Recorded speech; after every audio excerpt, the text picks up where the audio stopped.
seat here. Yep.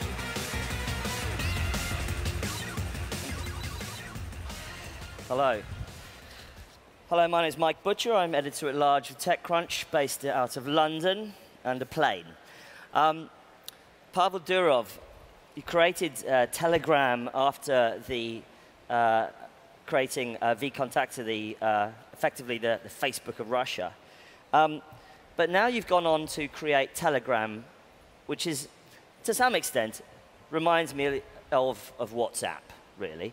And yet not the same scale. You've got about over 60 million users. What are you sending, about 5 billion messages a day? Actually, we announced 10 last month, 10 billion messages delivered daily. Yeah. But right now, I checked earlier today, it's over 12 billion messages delivered daily. Amazing. So that's breaking news as of today. Yeah. 12 billion messages a day from Telegram. But, you know, I think a lot of people would like to ask you, what is the point of Telegram when in a world where there are so many other messaging platforms? It's a good question, but you know, to put it simply, it doesn't matter how many other messaging apps are out there if all of them suck, right? So which ones suck for you? For me and for most of my team, WhatsApp sucked most. We actually started as a... You say WhatsApp sucks? Absolutely. And I can elaborate on that. Please do. Sure. Well, look, we're living in 2015. We're supposed to have flying cars and everything right now. Jetpacks? Absolutely. But if you have WhatsApp on your phone and your battery is low and your phone goes dead, suddenly you can't get access to your messages. It's over. It's not cross-device. It doesn't have cross-device sync. You can't send documents on big media. There are lots of limitations in group chats, in your communication, and it's not private. So I'm not sure I was a big fan of WhatsApp about 3 or 2 years ago, and I'm not sure I am now. You mentioned privacy. Now you've made a big claim about Telegram being having the ability to be end-to-end encrypted. Sure. I mean, that's obviously a laudable claim, especially we're living in a kind of post-Snowden world. Sure. But what does it do for the business, in a sense? Where's the business proposition in encryption? Well, look, I had a friend, back then when I was living in Russia, I had a friend, and she told me that she was presented with a printout of her WhatsApp messages in the police department. So they basically intercepted and decrypted her messages, and she told me they tried to use it to blackmail her. So privacy is not something that is relevant only to business users, but business is most affected because they could be blackmailed. Rich people could be blackmailed, and their information is more valuable. It could be compromised. So in other words, you're saying you retain users because they trust you, because the messages can't be intercepted. That's just one of the things that makes Telegram different. There are many more, and you're gradually rolling out a bot platform. Do you want to describe that to us, and why that might actually end up becoming a significant part of what Telegram is? Yeah, we launched the bot platform, I think. This is for third-party developers. Yeah, June this year. So any third-party developer using very simple APIs can create a bot, a pseudo-user that you can communicate with on Telegram. But on the other end of communication, there is the machine that is dealing with all the messages on that side. And actually, a lot of services have appeared using that paradigm of communication, dating, education, productivity, lots of stuff. And I learned only yesterday that one of the most successful bots of the platform got an acquisition attempt, 8-digit acquisition attempt. It's only like 3 months old, already 8-digit acquisition attempt. So you're saying there was someone wanted to acquire one of the bots? Yes, the company that created these bots. So in other words, so you're saying that there will be startups launched on Telegram's platform that might actually end up being acquired in their own right. That's true. That's what has been happening, and I think the news will break out later this fall. So in a sense, the bot platform is almost like apps for Telegram. That's true. And you think that eventually third-party developers may actually make money in this way? Absolutely. So we are thinking about launching a payment API so that all the bot developers, third-party developers, could accept money easily from their users in Telegram. And yeah. Is it something that you also might extend in terms of advertising, that the bots themselves might become marketing channels for brands? That's already happening, actually. Some of the bots are being used for sending ads, unfortunately. I'm not a big fan of ads, but these are third-party bots. And users opted in receiving messages from these bots. So it's already happening. I hear there's a bot, a third-party bot agency, ad agency, dealing with this. Really? So that might become a real sort of an ecosystem, effectively, that you're developing?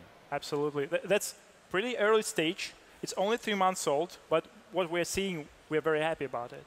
One of the things, though, is that you've clearly made some compromises on the platform because, for instance, there's been reports that you've met with the Iranian government to allow the fact that you've shutting down some porn bots, for instance, on Telegram inside Iran.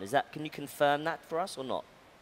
Well, I can confirm the first part, but I do confirm that we do block porn bots in markets where porn is prohibited, because what happens in that environment is that porn websites which are blocked started to reappear in form of bots on Telegram platform.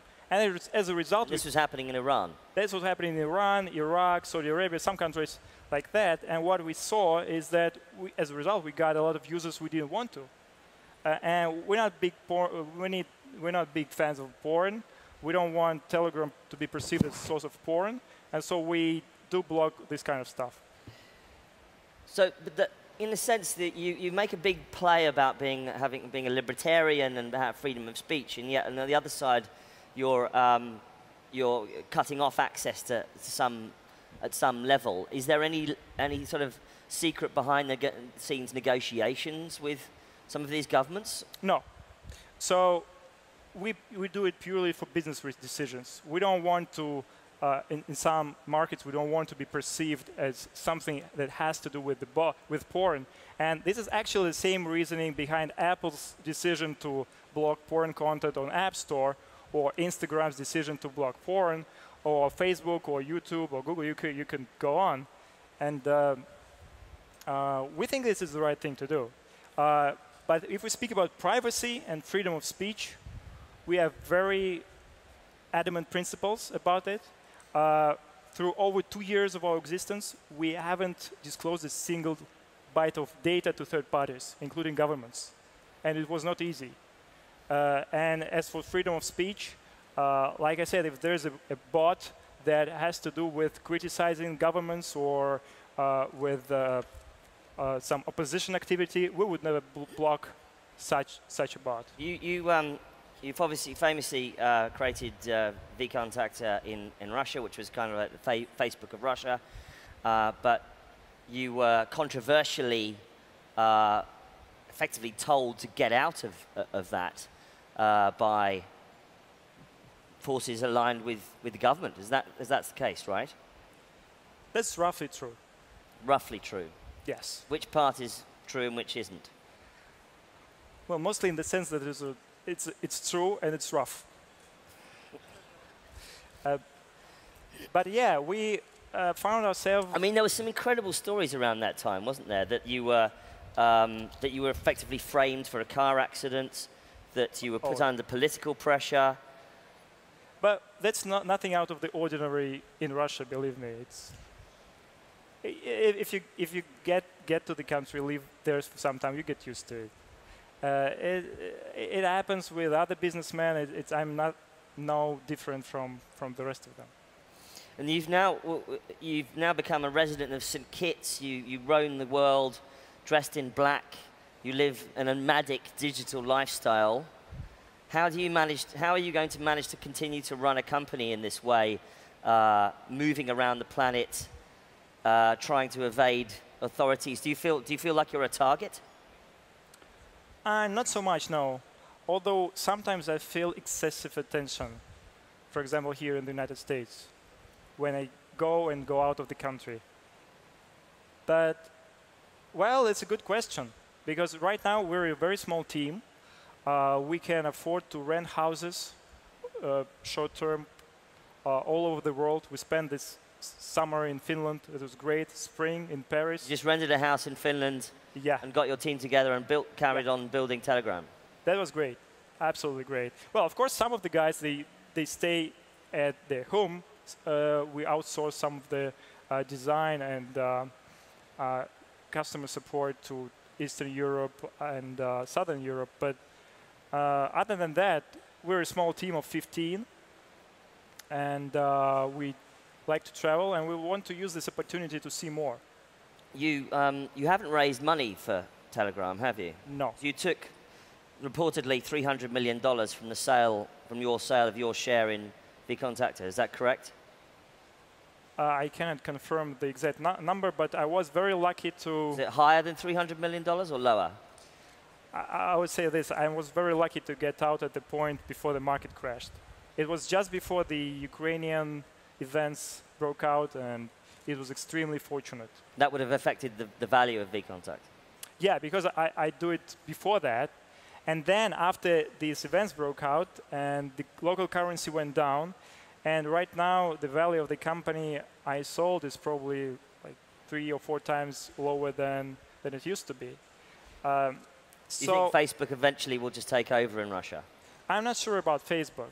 I'm not a big believer in Facebook. vKontakte still leads in Russia with a huge margin. But they are struggling to remain relevant because these mobile apps started to attract users. I mean, Instagram, WhatsApp, Viber, Snapchat, apps like that. Do you think it's ever likely that you would take outside investment for Telegram? I mean, you live this sort of nomadic lifestyle. Any board meeting you have had with an outside investor might be a shambles because you move around the planet all the time. No, we really like to be independent at this point. We think there's more than market shares and revenue streams. We like the opportunity to... I mean, do you have enough money to last for a while? Yeah, definitely. And you can just continue to build out the platform as you see it? Yeah, we'll continue to do what we think is right. What about... I mean, do you think, in a way, is this sort of your revenge on Putin, the secure messaging? I'm not sure. I mean, I'm not focused on revenge too much. It's ironic that a lot of people, including high-profile people in Russia, use Telegram, and I'm happy about that. But Russia is like number 7 market for us in terms of its size within the Telegram ecosystem, and it's not particularly important for us whether, for example, we are big in Russia or we are small in Russia or blocked in Russia, because we've already been there. We've already made a company which owned the Russian market, and that's not a new challenge. Do you ever go back to Russia? Can you go back to Russia? I can. I was in Russia this spring for my mom's birthday.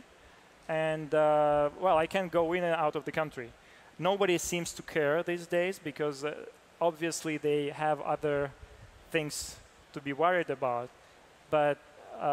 so you're not so high profile that they... No, not anymore, because I sold the largest social network in Russia. They shouldn't be worried about me at this point. But I try to spend as few time as I can, as little time as I can in Russia. Just because I want to see other places. You like to travel. Does it concern you that ISIS is using Telegram? They do. Does that concern you? That's a good question. Do you sleep well at night knowing terrorists use your platform? You know, That's a very good question, but I think that privacy, ultimately, and our right for privacy, is more important than our fear of bad things happening, like terrorism. And if you look at ISIS, yes, there's a war going on in the Middle East. It's a series of tragic events. But ultimately, the ISIS will always find a way to communicate within themselves. And if any means of communication turns out to be not secure for them, they'll just switch to another one. And so I don't think we're actually taking part in these activities. I don't think we should be guilty or feel guilty about it. I still think we're doing the right thing, protecting our users' privacy. You think that if they weren't using Telegram, they'd be using something else? Absolutely. And even with that, there's open source apps that you could build using end-to-end encryption. You could install them, and it's all available. So the technology is already there, and it's up to us how we would use it. Kik, the messaging platform Kik, has raised $50 million from Tencent in order to build out more of an Asian style of messaging platform where you can order a car or you can purchase goods. You can order pizza on 10 cents or something like that. Is that kind of where you want to go with Telegram, that it becomes not a messaging platform, not just for messaging, but also for other services as well? Yes and no. Because in order to go this Eastern model, you have to really have high penetration into a market. You have to be socially relevant for everybody. And it's not always the case with apps like Telegram or Kik that you mentioned. Because although we are pretty big in some of the markets, and I think we're #1 in a couple of them, we don't have the dominance that WeChat has in China, or Line in Japan, or Kakao in Korea.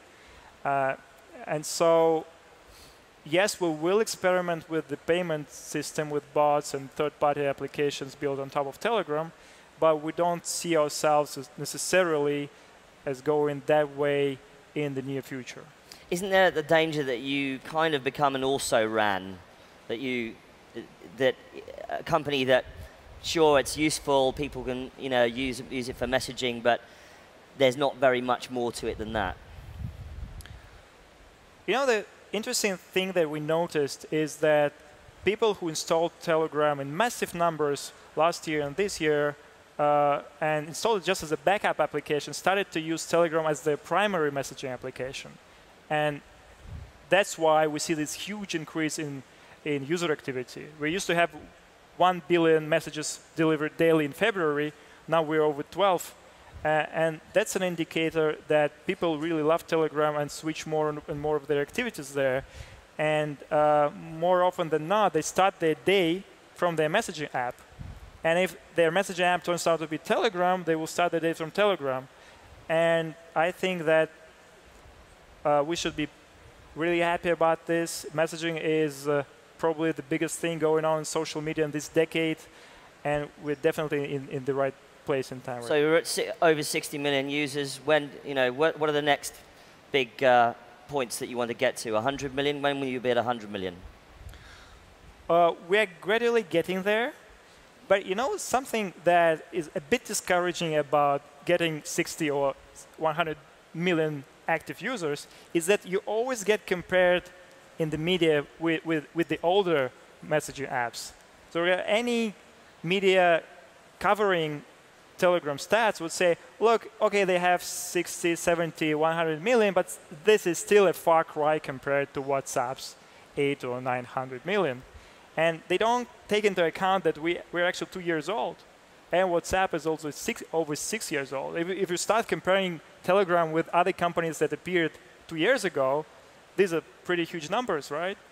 So we're not big fans of announcing numbers at this point. Well, we'll look with interest on your next next moment of announcements. And thank you very much, Pavel Durov. Thank you, Mike. Cheers.